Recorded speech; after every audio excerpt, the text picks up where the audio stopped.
자, 우리가 오전 시간에 사도행전 말씀을 참고해 나가면서 17장 13절에 들어가면 바울이 유대인의 핍박으로 그곳을 떠나 아덴으로 가게 되어집니다. 데살로니가에 있는 유대인들이 바울이 하나님 말씀을 베라에서 전할 줄을 알고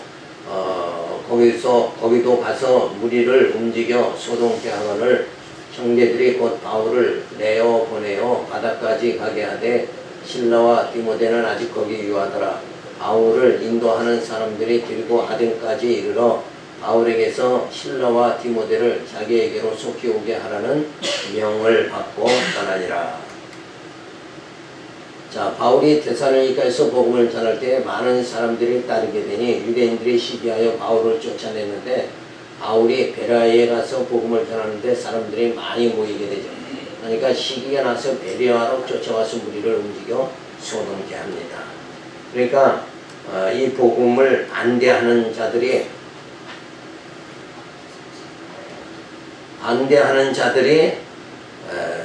결국은 이제 쫓아다니면서 핍박을 사도 바울을 하죠.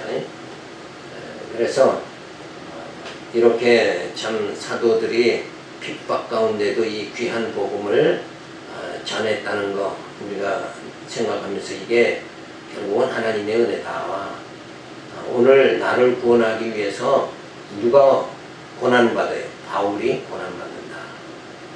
자, 이게 진짜 하나님의 사랑이 아니면 있을 수가 없는 거죠. 자, 이에 형제들이 바울을 아덴으로 인도를 합니다. 자, 이렇게 또 피신하고 그런데 우리는 지금 편안하게 누가 핍박을 직접적으로 안 하잖아요. 그러니까 교회를 이렇게 우리가 세우고 또 말씀을 듣고 이러는데 지금은 아무런 장애가 없어요. 이게 장애가 있다고 하면 이제 결국 남은 게 뭐예요? 자신과의 싸움뿐이다 이거예요. 그렇죠? 자신의 믿음을 지키는 거 이것밖에는 없어요. 복음을 사수하는 거. 뭐 외부 세력에 의해서가 아니라 이제는 뭐예요? 하나님 편안하게 해주셨는데 내부적인 이게 내적 갈등 이걸 이기고 말씀으로 이기고 이 복음을 굳게 잡아야 된다. 이게. 좋은 환경 주셨는데 오히려 편안할 때 기독교 역사에 봐도 기독교가 콘스탄틴 황제를 통해서 그 이전까지는 막 토ල් 속에서 피신하여서 신앙들을 사수했는데 콘스탄틴 황제가 기독교를 공인하게 되어집니다. 그 다음서부터 이제 기독교가 수면 위로 드러나죠. 그 말은 뭐예요? 지금과 같이 그냥 자유롭게 신앙생활 할 수 있도록 핍박이 이제 끝이 났죠. 그러니까 오히려 기독교는 오히려 또 부패하게 되어진다. 그러니까 고난 중에 하나님께서 오히려 우리의 신앙을 더 순수하게 지키도록 왜 핍박을 당하니까 우선 신앙을 지켜야 되겠다는 이런 마음을 갖는데 편안하니까 이제 육신의 안위를 더 추구하게 되는 이런 상태가 되어버리고 마는 거죠. 자, 그래서 바울이 실라와 디모데도 속히 자기에게 오라 하고 아덴으로 떠나게 되어집니다. 자, 예수님께서 오시기 전에 1010년에 다윗을 통해서 악인이 노하여 나를 핍박하니 하나이다. 내 마음이 내 속에서 심히 아파하며 사망의 위험이 내게 이르렀도다. 자, 핍박을 통해 가지고 생명의 위험을 당하게 됐다고 다윗이 이렇게 시로 쓰죠. 그래서 애매히 고난 당한 것을 예언을 합니다.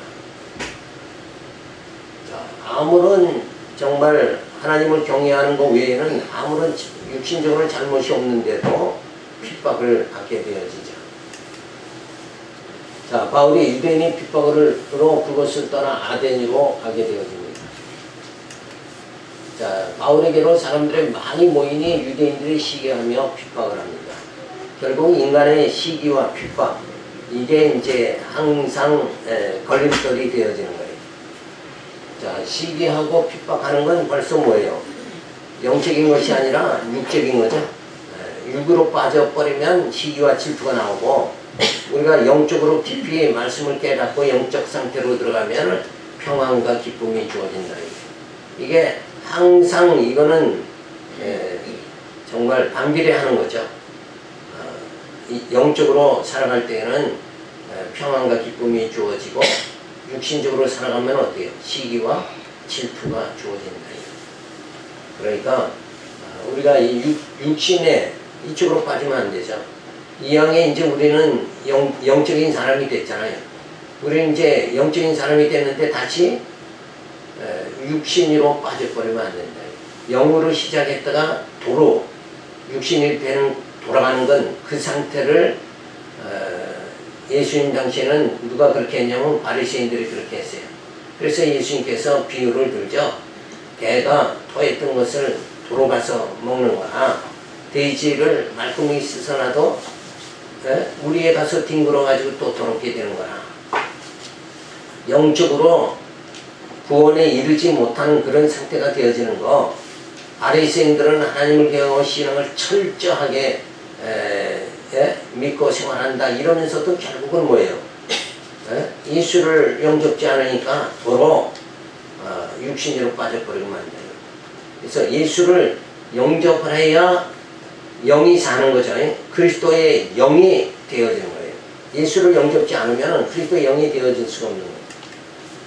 자, 그래서 또 핍박을 통해, 유대인들의 핍박을 통해서 피신하게 되죠. 그래서 형제들이 바울을 아덴으로 피신시킵니다. 그러니까 아는 사람이 오히려 핍박을 한다 이거예요. 그러니까 우리가 신앙을 알면 어때요? 저분도 예수를 믿고 나도 예수를 믿으니까 어때요? 서로 협력하고 합력해야 되는 거예요. 그런데 도리어 어때요? 믿는 신앙인이 신앙인을 핍박하는 경우가 있습니다. 그래서 바울이 부탁을 하자 실라와 디모데를 자기에게 속해오라고 부탁을 합니다. 자, 이렇게 하면서 땅끝까지 전도가 되어지면서 헬라 지역 전도가 주어집니다. 자, 계속적으로 핍박이 주어지지만 진리를 전파해야 한다는 열정이 바울로 하여금 위험을 무릅쓰고 전진하는 힘이 되었습니다. 그러니까 어떤 육신에 정말 오늘 좀 쉬우면 좋겠다 이렇게 하더라도 이 복음의 열정이 우리를 뭐예요? 교회로 인도하는 거다. 그러니까 진리가 나를 이끌어주는 거예요. 근데 육이 나를 이끌게 되면 그때는 뭐예요? 육신의 안일과 평안으로 또 빠질 수밖에 없는 거예요. 그러니까 우리에게는 이 진리가 생명이니까 진리가 내 영을 인도하게끔 그런 생활을 우리가 쭉 해야 된다. 그러니까 말씀을 멀리 하면 할수록 뭐예요? 육의 소욕으로 빠져버릴 수밖에 없는 거예요. 그러니까 이렇게 주일마다 말씀을 우리가 상고하고 깨닫고 관심을 갖고 이렇게 되어지는 그 자체가 벌써 영이 살아있다는 증거가 되어지는 겁니다. 자, 사도 바울이 드로아에서 환상을 보고 손짓해서 저 마게도냐로 넘어가게 되죠. 여기가 아시아 반도고 마게도냐, 그 다음에 이탈리아 반도인데 마게도냐 반도로 넘어가서 거기서 빌립보에 갔죠. 그래가지고 이 데살로니가에 가가지고 복음을 전하죠. 자, 그러다가 베레아에서 결국은 핍박을 통해서 계속 옮기면서 어디까지? 저 맨 끝에 아덴까지 가게 되어지는 거예요. 자, 그러니까 저 거리가 엄청난 거리예요. 지금은 뭐 고속철도가 있어서 금방금방, 부산도 뭐 금방금방 가지만은 몇 시간 내에 가지만 이건 며칠 걸리는 거죠. 피신하면서 그냥 며칠을 가면서 자고 또 가고 이렇게 하면서 복음을 전한다는 거. 이거는 복음의 열정이 아니면 도저히 주어질 수가 없는 거예요. 왜? 인간은 인내를 한다. 그러는데 인간이 인내라는 것은 육적인 인내라는 건 그건 얼마 가지는 못하잖아요. 진짜 영적인 이 말씀의 힘을 가지고 인내하면서 저렇게 핍박 속에서 사도 바울이 베라에서 이제 아덴까지 가가지고 복음을 전하게 되어집니다. 자, 그래서 아덴과 고린도 전도가 주어지죠. 17장 16절 바울이 아덴에서 변론하다 복음을 전할 기회를 얻습니다. 바울이 아덴에서 저희를 기다리다가 온 성에 우상이 가득한 것을 보고 마음에 분하여 회당에서는 유대인과 경건한 사람들과 또 저자에서 날마다 만나는 사람들과 변론하니 어떤 예비 브레오와 스도이고 철학자들도 바울과 직론할세 혹은 이르되 이 말장이가 무슨 말을 하고자 하느냐 하고 사도 바울을 지금 뭐라고 그랬어요? 말장이다. 말을 잘한다. 말장이. 이렇게 참 이건 이렇게 사람을 어떻게 굉장히 낮추는 거죠. 존경하는 말이 아니라 이건 비아냥거리는 말이에요. 저 말쟁이. 예수 믿는 예수쟁이 이래도 이게 낮추는 거잖아. 말쟁이. 그러니까는 사도 바울은 엄청 수치를 당하는 거예요. 이 말쟁이가 무슨 말을 하고자 하느냐 하고 혹은 이르되 이방 신들을 전하는 사람인가 보다 하니 이는 바울이 예수와 또 몸의 부활 전함을 인함이더라.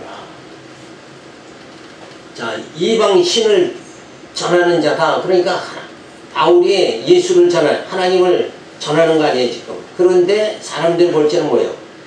연이 우상, 이방 신과 똑같다 이렇게 생각한다. 근데 오늘날도 그렇잖아요. 기독교를 뭐와 같다고 생각해요? 저 불교나 또 이슬람교나 뭐 또 마호메교나 이런 거와 같다고 생각한다. 그래서 4대 그 종교 중에 하나다 이렇게 치부한다. 그래서 WCC는 어떻게 해요? 이 땅의 4대 종교, 큰 종교가 결국은 다 선을 치고 하는 거 아니냐. 그러니까 우리가 다 하나 될 수 있다. 똑같은 목적을 가지고 살지 않느냐. 그런데 우리는 똑같은 목적을 가지고 살질 않죠. 어떤 목적을 가지고 삽니까? 무슨 신앙? 부활신앙을 가지고 산다. 그냥 선하게 살다 끝나는 게 아니라 우리는 뭐예요? 선하게 살다 이 땅에서 땅으로 돌아가는 게 아니라 우리는 뭐예요? 진짜 그리스도의 영으로 아버지의 뜻대로 살다가 아버지의 나라 들어가는 거예요. 신령한 나라 들어가는 거고 그냥 땅으로 들어가 버리는 거고는 전혀 다른 거예요. 우리는 하늘에 속한 자고 저들은 뭐예요? 우상을 섬기는 자는 다 땅에 속한 자다. 그러니까 이건 엄청난 차이가 주어지죠. 그래서 이방 신들에게 전할 때에 사도 바울은 뭐를 지금 들고 나오는 거예요? 이방 신과 특별히 우리가 다른 게 뭐냐? 뭐가 다른 겁니까? 부활이 다른 거다. 이게. 그죠? WC는 그리스도 밖에도 구원이 있다 이러지만 우리는 뭐예요? 그리스도 안에만 구원이 있는 거예요. 왜 그러냐면 부활신앙은 기독교에만 밖에 없다. 썩을 몸이 어때요? 썩지 아니할 몸을 입는 거는 오직 기독교에만 주어져 있는 거다. 그래서 이방신들과 구별할 수 있는 오직 유일한 방법은 부활이다 이거죠. 몸의 부활. 그러니까 항시 이단들에게는 가서 이렇게 딱 변론 시작하면 아예 저들을 코를 바짝 눌러줄 방법은 뭐냐? 부활을 얘기하면 된다. 부활 외에는 저들을 이길 방법이 없어요. 그렇잖아요.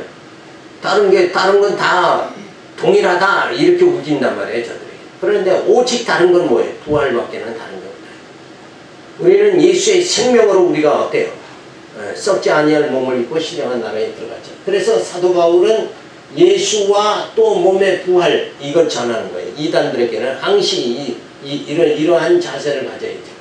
붙들어가지고 아래 오박으로 가며 말하기를 우리가 너희 말하는 이 새 교가 무엇인지 알 수 있겠느냐. 내가 이 무슨 이상한 것을 우리 귀에 들려주니 그 무슨 뜻인지 알고자 하노라 하니 지금 뭐가 이상하다는 거예요. 이상한 것을 지금 우리 귀에 들려줬다. 근데 그 이상한 건 지금 뭐죠? 부활이에요. 듣지도 못한 모든 사람이 다 죽는데 이건 뭐예요? 산다고 하는 거 아니에요. 그러니까 완전히 다른 얘기잖아. 그래서 이 사람이 듣다가 이 세교가 무엇인지 알 수 있겠느냐? 내가 무슨 이상한 것을 우리에게 들려주니 그건 무슨 뜻인지 어때요? 알고자 한다. 근데 요 알고자 하는 사람에겐 진짜 전도가 되는 거예요. 근데 아예 뭐 듣지도 않으려고 방파대기 짓는 사람한테는 얘기 꺼내지도 말라고 이러는 사람은 어떻게 뭐 이게 할 방법이 없다. 자, 그래서 모든 아덴 사람과 거기서 나그네 된 외국인들이 가장 새로 되는 것을 말하고 듣는 이외에 달리는 시간을 쓰지 않음이더라. 그래서 요 가장 새로 되는 것을 말하고, 요게 뭐냐면 우리의 속사람이 날로 새롭게 돼가지고 부활의 몸으로 신령한 나라에 들어가는 요걸 집중적으로 사도 바울은 저들에게 변론하면서 어때요? 가르쳐줬다. 그러니까 오직 부활이에요. 기독교는 오직 부활이다. 이걸 가지고 이단을 다 물리쳐야 된다. 그 방법 외에는 없는 거예요. 선을 행한다. 뭐 그거 다 똑같잖아요. 뭐 불교도 뭐 다 선하게 살지. 저들이 뭐 악을 도둑질하고 살라 이렇게 말은 안 하잖아요. 그러니까 오직 유일하게 어때요?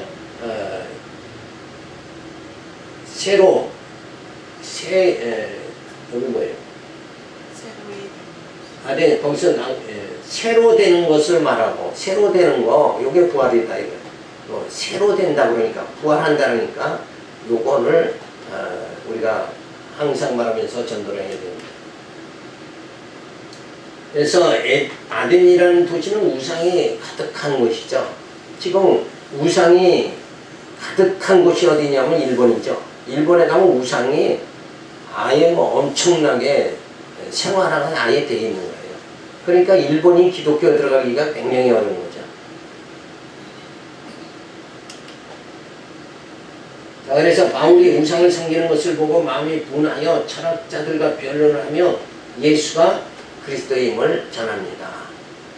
그러니까 결국 그가 영원한 제사장으로 왕으로 선지자로 오셔서 우리를 어때요? 속사람을 새롭게 해가지고 부활의 몸을 입고 신령한 나라에 들어가게 한다. 그게 기독교의 핵심 내용이에요. 그거를 사도 바울이 전했다. 그러기 위해서 예수가 그리스도의 힘을 전하게 되어집니다.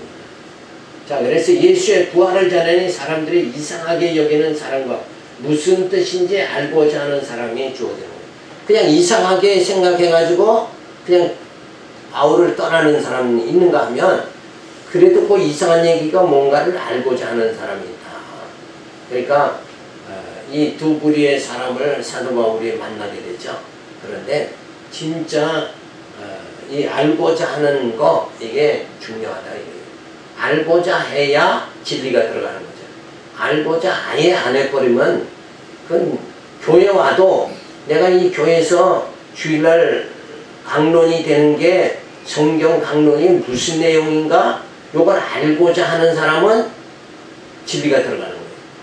근데 교회 와서도 우선 뭐 알고자 하는 열의가 없는 거예요. 이 생각을 안 해. 그러니까 한 시간 그냥 지나서 그냥 간다. 이런 생각만 하면은 또 이게 무슨 소린가 하고 이상하게만 생각하고 그냥 내가 이해가 안 된다. 그리고 그냥 말아버리는 사람. 이해가 안 되면 어때요? 알고자 하고 이 부활이 진짠가 가짠가 이거를 성경을 통해서 확인해야 되잖아요. 그래서 성경은 이 부활에 대해서 능히 전부 다 알려줬죠. 어떻게 알려줬어요? 막달라가에 예수님께서 어떻게 했어요? 나타나서 제자들하고 마리아의 오라비 누구죠? 나사로 살렸잖아요. 죽은 나사로를 살렸죠. 그러니까 부활이라는 건 틀림없다는 걸 다 보여준 거예요. 그리고 예수님이 친히 부활해가지고 500명 형제에게 사도들에게 전부 다 보여줬잖아요. 그러니까 이 부활 또 이건 신약에만 있는 것이 아니라 구약에서도 죽은 자를 살리죠. 선지자들이. 그러니까 성경은 구약서부터 해가지고 신약까지 전부 다 계속해서 뭐예요? 이 부활을 다 증거해주고 있다는 거예요. 그런데 성경에서 증거된 걸 이게 확실한가 알고자 해야 되잖아요. 근데 뭐 그건 뭐 그냥 성경에 기록된 거고 성경이 그냥 말한 것이지 그 나와 무슨 관계가 있냐. 이렇게 돼버리면은 알고자 하는 마음이 전혀 없는 거예요. 그렇게 되면 진리를 깨달아 이 부활신앙을 가질 수가 없는 거예요. 예수님 오시기 전에 1313년에 기드온을 통해서 그날의 기드온을 여룻바알이라 불렀으니 이는 그가 바알의 제단을 파괴하였으므로 바알이 그와 더불어 쟁론할 것이라. 그래서 기드온 용사들이 이 우상을 막 타파해버리고 말이죠. 거짓 선지자의 쟁론할 것을 예언합니다. 거짓 선지자들과 쟁론하죠. 왜냐하면 그건 다 우상 거짓 것이다. 그러니까 자기들은 뭐예요? 그게 신이다 이러고 주장을 하고 이러면서 쟁론이 주어집니다. 바울이 아덴에서 변론하다 복음을 전할 기회를 얻죠. 그래서 아덴이라는 도시는 우상을 믿는 사람들이 많은 곳이었습니다. 거기서 사람들을 만나 변론하죠. 우상을 섬기는 자들과 철학자들과 변론하며 예수를 전합니다. 그러니까 가장 이 땅에서 문제되는 게 우상을 섬기는 자고 요 또 철학자들하고가 항상 문제가 되는 거예요. 그래서 요 이론을 잘 세우는 사람들 그들을 단번에 단칼에 무너칠 수 있는 건 부활밖에 없다. 그러니까 부활에다 초점을 맞춰서 다른 얘기 여러 가지 얘기할 거 없이 그냥 부활로 밀어제껴야 돼.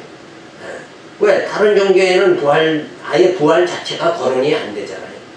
불교 같은 경우에도 부활이란 거는 사람이 그냥 죽었다가 뭐 거기서 뭐 다시 살아난다 이런 건 없잖아요. 그냥 영적인 존재로 어떻게 변한다, 해탈한다 뭐 이런 거는 나오는데 결국 부활이라는 건 없단 말이에요.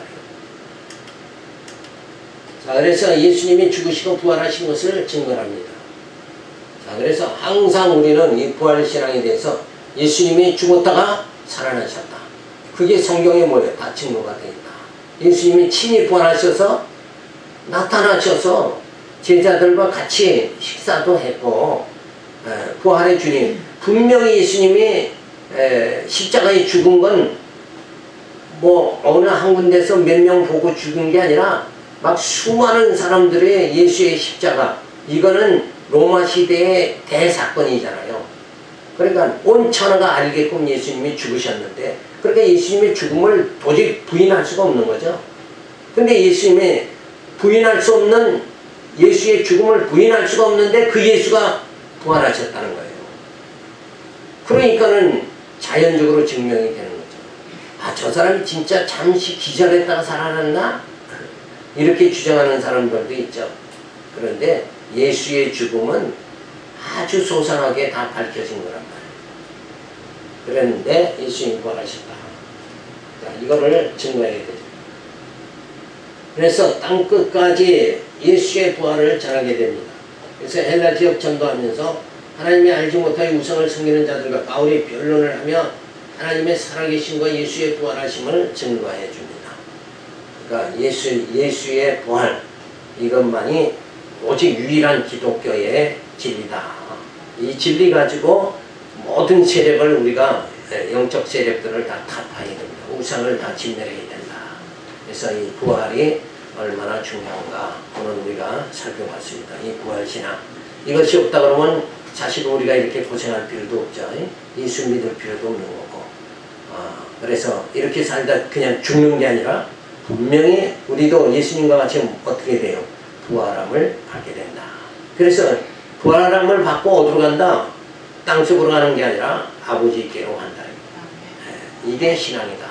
그래서 우리에게는 엄청난 그 영화로운 그 하나님의 나라, 그 신령한 나라가 앞으로 전개될 거다 이거예요. 우리는 그 꿈을 가지고 살아가는 거잖아요. 이 꿈을 우리가 더 확실하게 꼭 부여잡기 위해서 우리가 매주 모여서 이렇게 성경을 참고해 나갑니다.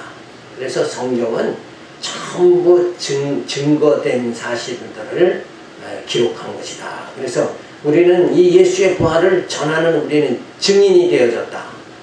우리가 증인이 되어야 되며, 그죠? 예수의 부활의 증인은 우리가 되어야지 우상 섬기는 자들에게 증인이 저들 보러 증인이 되라고 할 수는 없는 거잖아요. 그래서 오늘 이 부활의 종교, 부활의 신앙 꼭 간직하고 우리가 이제 무더워지는데 무더운 여름을 우리가 건강 조심하면서 이겨나시기 바랍니다. 기도합니다. 할렐루야 감사를 드립니다. 이 부활 신앙이 없다면 우리의 하는 일이 다 헛수고로 끝나버리고 말